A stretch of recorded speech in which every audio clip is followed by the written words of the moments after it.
A'udzubillahi minasyaitonirrajim. Bismillahirrahmanirrahim. Rabbi shrah li sadri wa yassir li amri wahlul 'uqdatam min lisani yafqahu qawli. Rabbi zidni ilma, Rabbi zidni ilma, Rabbi zidni ilma. Rabbana la tuzigh qulubana ba'da idh hadaitana wa hab lana min ladunka rahmah innaka antal wahhab. Rabbana atina min ladunka rahmatan wa hayyi lana min amrina rasyada. Ya arhamar rahimin, irhamna irhamna irhamna ya zal jalali wal ikram. Rabbi a'udzubika min hamazati syayatin wa a'udzubika rabbi ayyahdurun. Rabbi anzilni manzalan mubarakah wa anta khairul manzilin. Rabbi ayyahdini sawa'as sabil. Innahu min Sulaiman wa innahu bismillahirrahmanirrahim. Kita lihat ini 163 Al-An'am ini. A'udzubillahi minasyaitonirrajim.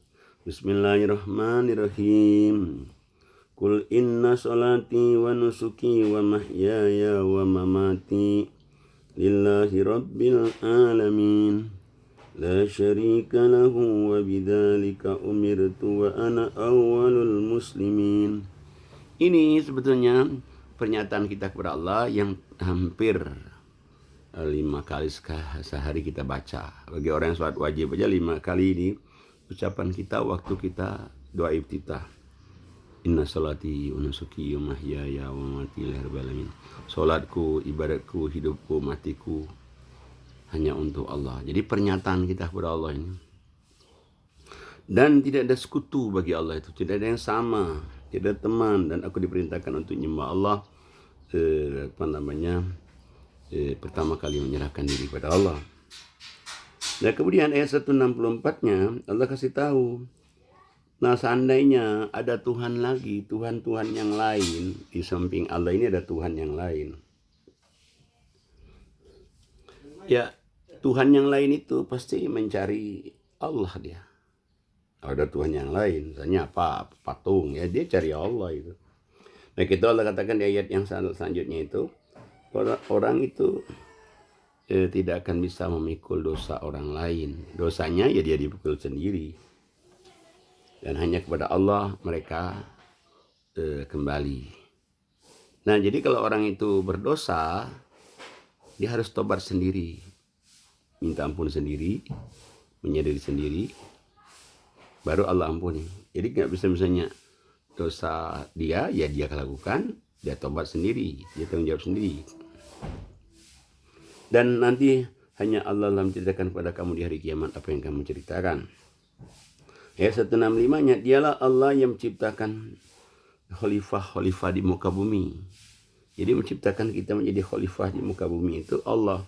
Dan dia mengangkat kita, ada yang lebih, ada yang pemimpin, ada yang rakyat biasa, dan harkat derajat juga masing-masing sesuai dengan amal ibadahnya. Amalnya banyak, ya harkat derajatnya tinggi. Sungguhnya Allah itu sangat cepat siksanya, tapi dia juga punya ampunan yang maha pengampun lagi maha penyayang. Jadi hidup ini tinggal 2 pilihan. Kalau kita bertobat, mohon ampun, Allah ampuni. Tapi kalau kita tidak bertobat, gak akan ada ampunan sampai kapanpun juga. Dosa apa saja, selama dia bertobat, diampuni Allah. Selama bertobat. Tapi kalau dia tidak bertobat, jangan harap Allah mengampuni dosa-dosa siapapun juga di dunia ini. Maka itu, selama orang itu masih hidup ini, kesempatan untuk mohon ampun pada Allah. Surat 7 Al-A'raf ayatnya 1. A'udzubillahi minasyaitonirrajim. Alif lam mim shad. Kitabun unzila ilaika fala yakum fi sadrika haraj minhu litundira bihi wa dzikra lil mu'minin. Ittabi'u ma unzila ilaikum mir rabbikum wa la tattabi'u min dunihi awliya qalilan ma tadhakkarun.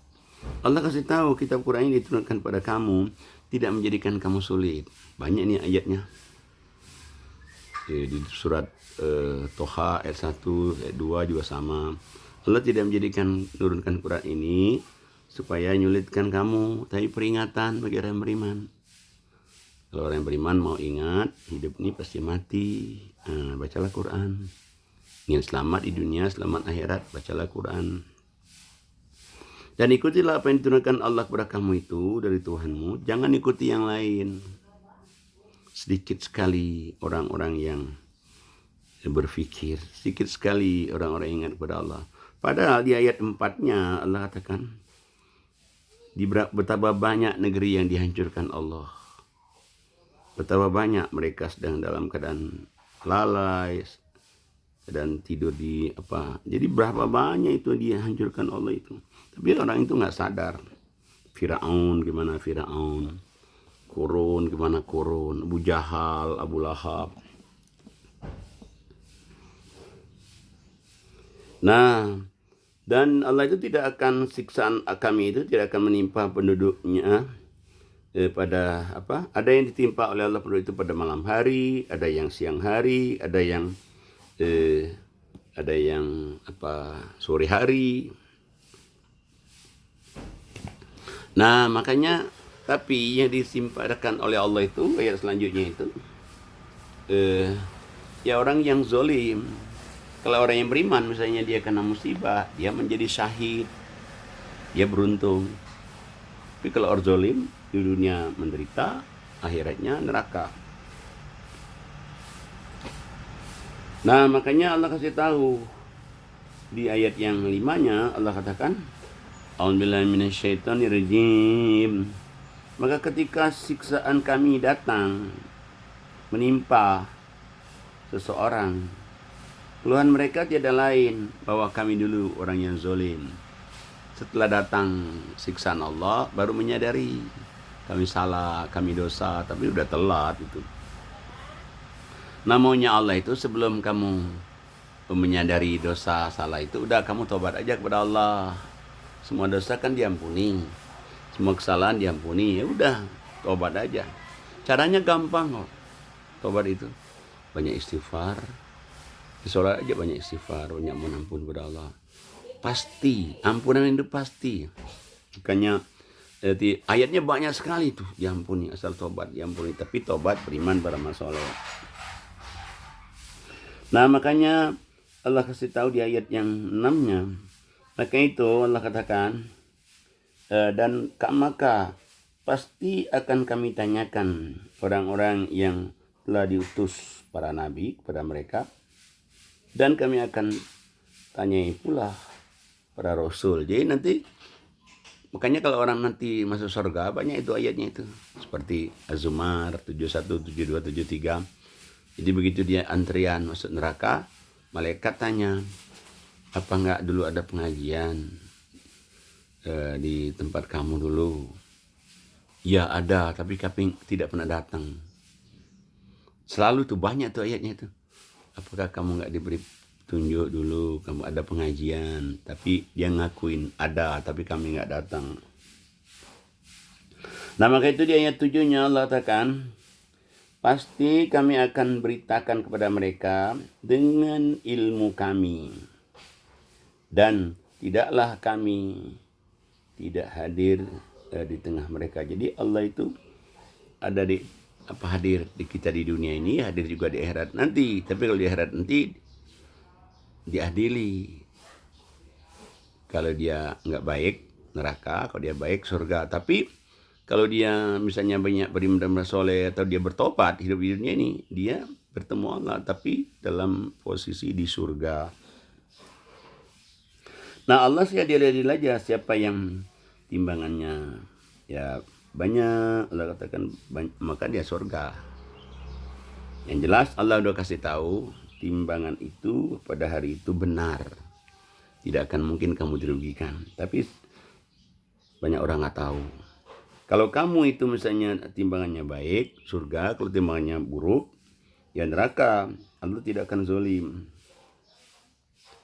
Nah, makanya Allah katakan di ayat yang ke-10, sesungguhnya kami berikan tempat kamu hidup di dunia ini.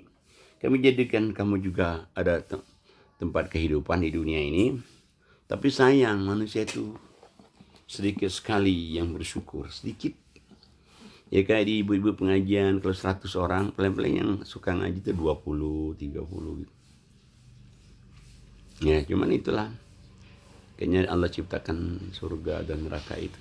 Tapi Allah adil, nggak berarti kalau orang ini surga neraka, nggak, terserah dia. Dia mau berbuat baik ya surga, dia nggak mau berbuat baik ya neraka. Yang milih siapa? Yang milih dirinya sendiri. Nah makanya Allah katakan kalau dia baik maka surga, kalau dia buruk neraka. Dan kami berikan kepada kamu hidup di dunia ini sumber penghidupan, kami berikan tempat tinggal, tapi sedikit manusia yang bersyukur. Nah makanya Allah ingatkan kita di ayat 11-nya itu. Apa Allah ingatkan kita? Sesungguhnya kami ciptakan kamu itu, kami bentuk muka kamu waktu kita di awal kejadian kita. Kemudian kami katakan kepada Adam, kami katakan kepada malaikat, setelah kami menciptakan kamu, sujudlah kamu kepada Adam. Jadi kita ini sebetulnya makhluk yang paling tinggi lah. Malaikat aja sujud ke kita. Jin jauh di bawah kita. Tapi sayang orang minta sama jin. Dia menghina dirinya sendiri. Jadi kita itu makhluk yang paling tinggi. Di atas malaikat. Masya Allah. Luar biasa. Nah, cuman sayang malaikat sujud dia kepada Adam. Iblis nggak mau, ngapain katanya saya sujud. Nah, itu tuh sombongnya iblis itu. Nah, makanya apa kata iblis? Kenapa kami sujud kepada manusia yang dia itu orangnya kami lebih baik, dia ciptakan di tanah, kami dari api. Makanya Allah sampai bertanya di ayat 12-nya.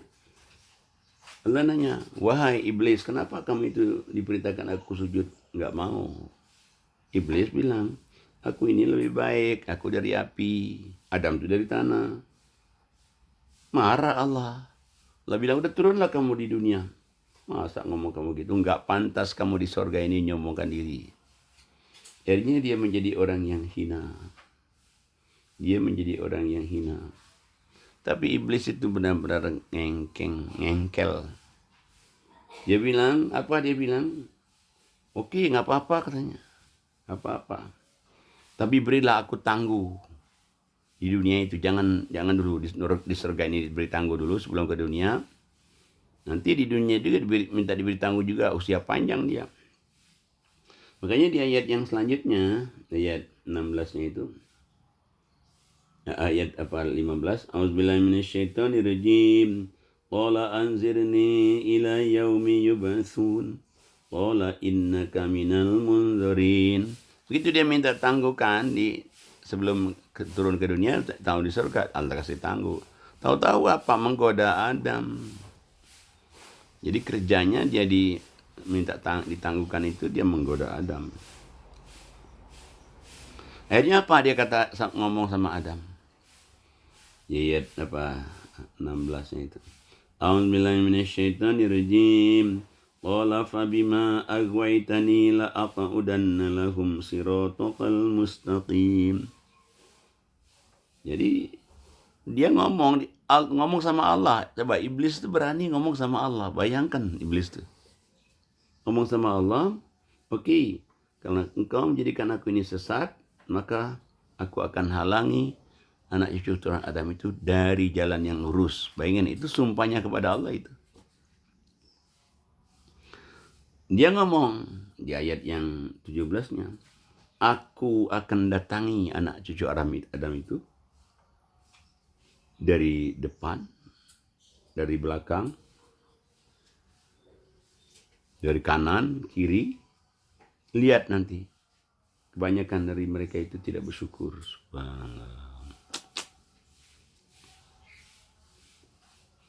Ya jadi itu tuh. Kayaknya kita tuh bersyukur betul kita menjadi orang yang beriman. Itu bersyukur betul. Aduh, kalau kita ngikutin Adam itu ya, ngikutin iblis ya. Waduh, sujud sama Adam aja dia nggak mau. Nah akhirnya maka dia bilang, kami akan goda dari depan belakang. Lihat aja sedikit sekali di antara anak cucu Adam itu yang bersyukur. Nah Allah juga marah. Kata Allah, oke, tapi kamu keluar, cepat keluar dari surga ini, cepat keluar. Nanti kamu siapa yang ngikutin kamu, nanti masukkan ke dalam neraka jahanam semuanya. Jadi sudah dia dijadikan hina. Makanya kalau orang, lihat aja orang yang pengikut-pengikut iblis itu hina hidupnya. Hina hidupnya. Kayak orang yang maksiat pagi siang malam. Dia nggak sholat, nggak ibadat, hidupnya hina. Ya kenapa? Karena dia ngikutin iblis. Karena iblis itu dihinakan Allah, ya dia ikutin iblis, dia juga jadi hina.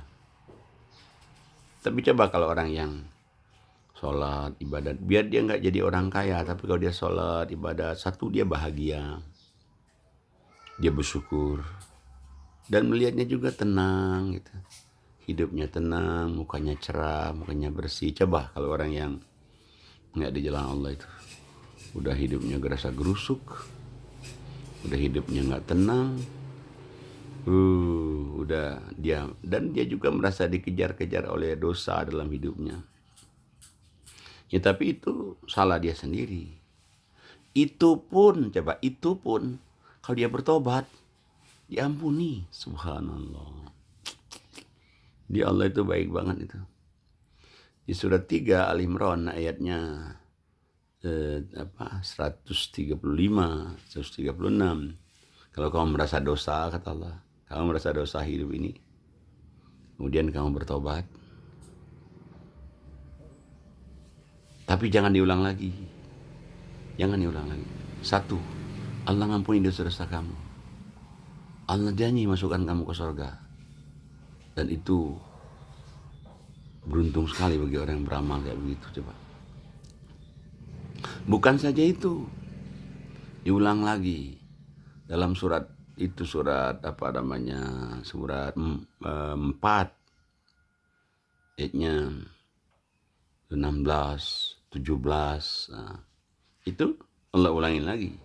Siapa yang bertobat, beriman beramal soleh, Allah ampunin lagi. Coba.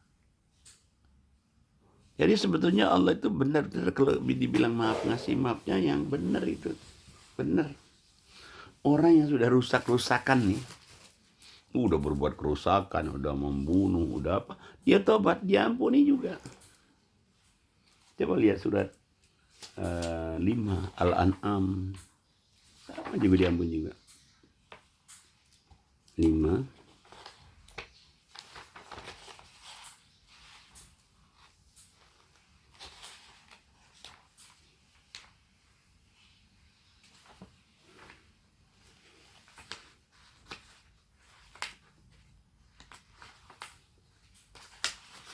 surat 5 ya.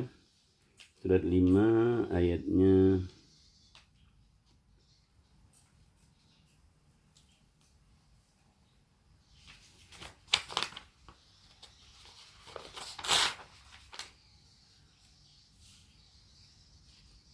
surat 5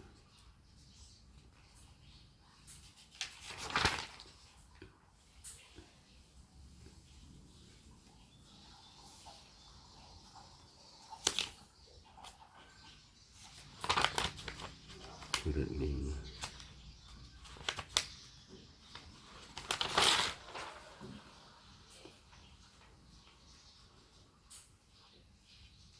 Nah, surat 5 ini. Surat 5 itu ayat 34.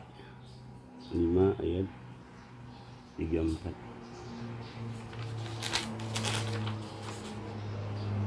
Jadi Allah ulangi lagi. Ya, siapa yang bertobat, pada ayat yang 33-nya itu udah merusak di muka bumi. Udah jahat, tapi tobat, diampuni.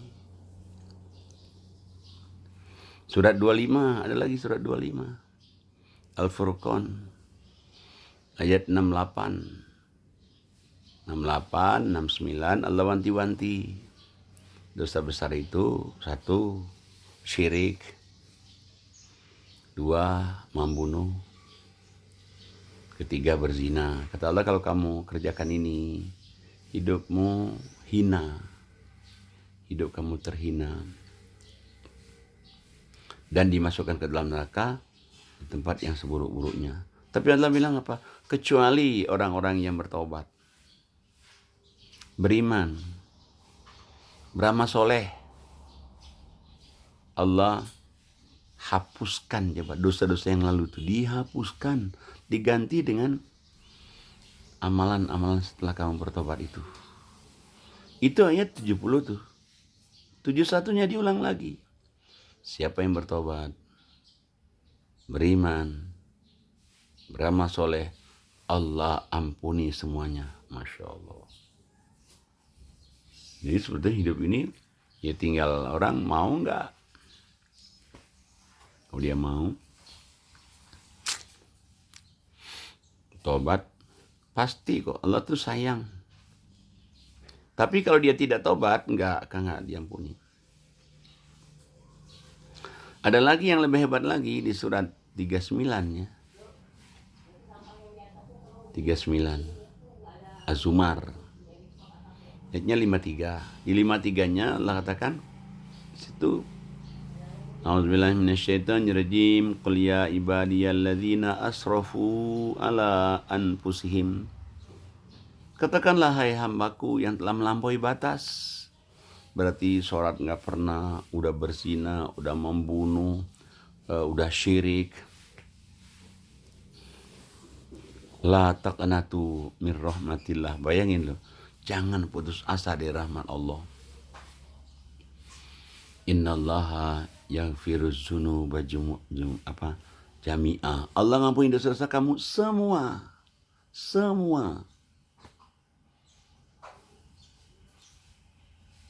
Innahu wal ghafurur rahim. Jadi dijamin kamu tuh diampuni dosa-dosa kamu semua, bukannya separuh-separuh, enggak. Nah, cara tobatnya juga gampang. Mungkin kalau agama lain mungkin tobatnya dia ngadap kepada manusia, ngadap kepada kiai, ngadap kepada ulama. Tobat, saya punya dosa, saya punya salah, terus dikasih uang di kamar gelap. Enggak, Islam itu enggak begitu. Islam untuk tobat langsung kepada Allah. Ya langsung kepada Allah. Oh Allah, aku banyak dosa. Oh Allah, aku banyak kekurangan. Oh Allah, aku mulai sekarang mau beriman, beramal soleh. Udah, Allah ampuni. Malah kalau agama lain lebih berat. Kenapa lebih beratnya? Karena dia ya bisa misalnya harus pakai uang sekepok, harus masuk kamar gelap. Kalau kita enggak, antara kita sama Allah aja. Dan rahasia kita terbuka juga sama mereka. Lagi agama lain lagi misalnya dia harus mandi di Sungai Gangga gitu. Enggak, Islam itu coba. Dia sholat malam, dia sholat tahajud, dia mandi dulu boleh, nggak mandi boleh, dia tobat menyadari. Udah coba. Tapi jangan diulang lagi yang Allah katakan. Paling gampang, sangat gampang. Sangat gampang. Nah Allah minta jangan diulang lagi. Ada sih memang ada orang mengatakan pada saya, Pak, gimana kalau kita tobat, kumat, tobat, kumat. Apa yang terakhir diampuni? Saya bilang diampuni. Tapi jangan begitu. Saya sarankan jangan. Kenapa jangan? Karena kita nggak tahu usia. Bagaimana nanti kalau kita misalnya lagi kumatnya mati, coba. Kumat kita mati. Nauzubillah. Nah, jadi makanya kalau udah tobat aja. Tobat udahlah, perbaiki amal. Banyak berdoa, istighfar yang banyak itu. Nah jadi ya kalau kita lihat juga apa cerita gimana sih Umar bin Khattab, 5 berhala, nanam anak sendiri, anak perempuan, membunuh orang Islam berapa banyak coba. Tapi begitu dia tobat nasuha, beriman beramal soleh, dia menjadi sahabat Nabi yang terbaik. Nah cuman kalau bertobat disarankan sebagaimana Allah sebutkan dalam surat 18 ayatnya 27-28 kalau sudah tobat itu. Jadi kita baca Quran, ikuti pengajian, kajian-kajian Quran, ikutin. Udah kita ikutin Quran, jangan ikutin orang-orang yang hanya mikirnya dunia aja. Jangan ikutin orang-orang yang kafir. Maksudnya berteman, bersahabat ya. Berteman biasa sih boleh, tapi kalau berteman dekat jangan. Kenapa? Nanti terpengaruh. Karena persahabatan pertemanan itu sangat potensi untuk kita ikut itu besar. Begitu kita tobat nasuha, temannya yang baik-baik semua, diajak ke jalan Allah semua. Soalnya kalau dia tobat tapi dia masih di lingkungan itu, terpengaruh, karena manusia itu cepat terpengaruh. Dan itu makanya Allah bilang, kamu itu tinggalkan orang-orang yang ikutin hawa nafsu, nanti kamu celaka. Di Al-Imran ayatnya 147, 148, 149, Allah ingatkan juga, jangan kamu ikutin orang-orang kafir. Kafir di sini bukan saja non-Islam. Ya, orang Islam yang gak sholat kafir. Orang Islam yang gak zakat kafir. Orang Islam yang gak puasa kafir. Orang Islam yang dapat rezeki gak sedekah kafir. Nah, makanya kalau kita sudah bertobat, udah kembalilah ke jalan Allah, bersahabat, berteman sama teman yang baik-baik. Nah, apa yang diamalkan? Yang diamalkan minimal 3 yang diamalin. Apa? Ngaji sama artinya.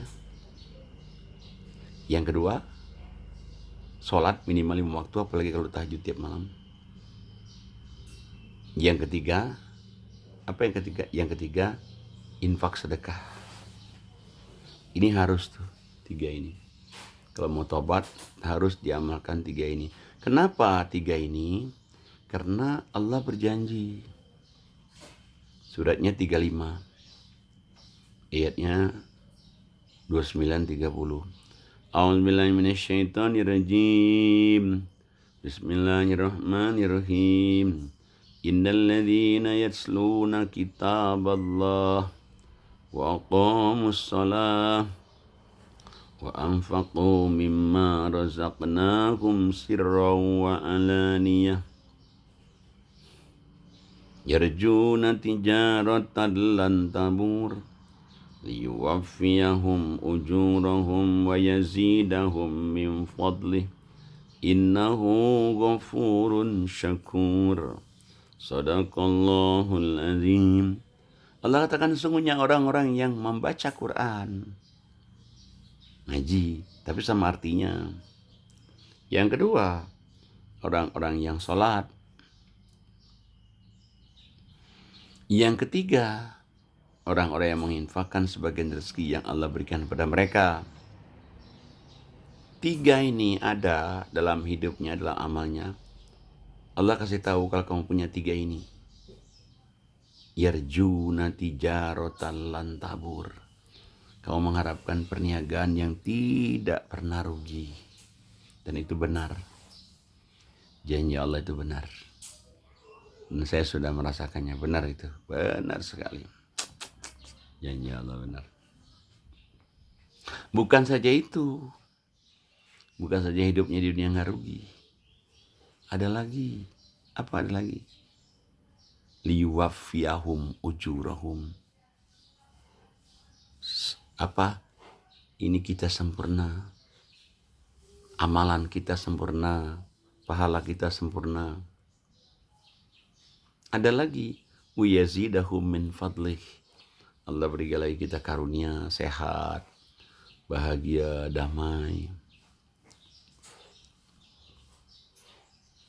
Innahu ghafurur rahim. Allah Maha pengampun atas dosa kesalahan kita. Innahu ghafurun syakur. Dan Allah mensyukuri perbuatan kita. Subhanallah. Amalannya cuma 3.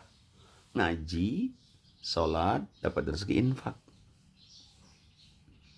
Balasannya 1. Kita nggak rugi hidup.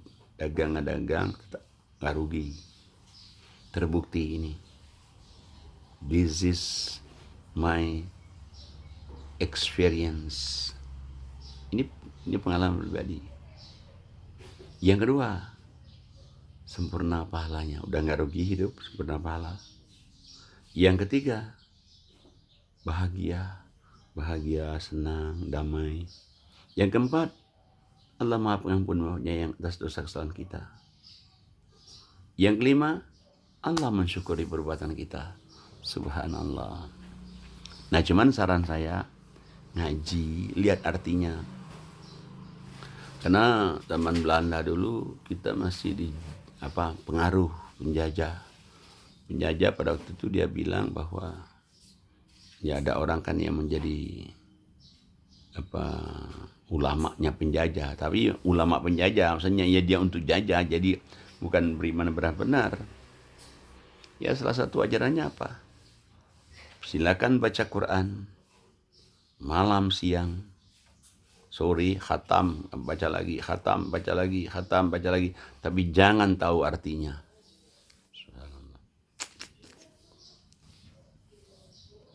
Nah, makanya saya berkali-kali mengatakan salut sama Raden Ajeng Kartini itu.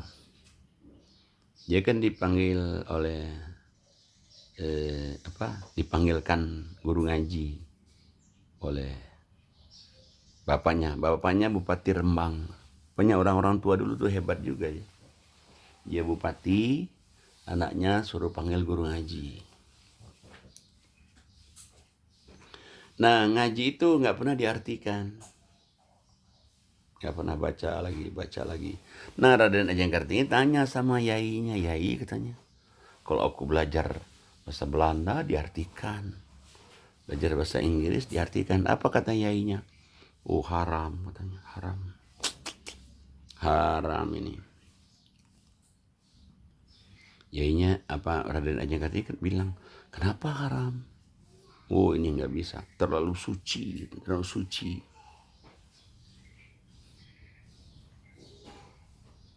Jadi Ajeng Kartini kok begitu ya? Iya, terlalu suci. Udah, tapi ayahnya hebat Raden Ajeng Kartini.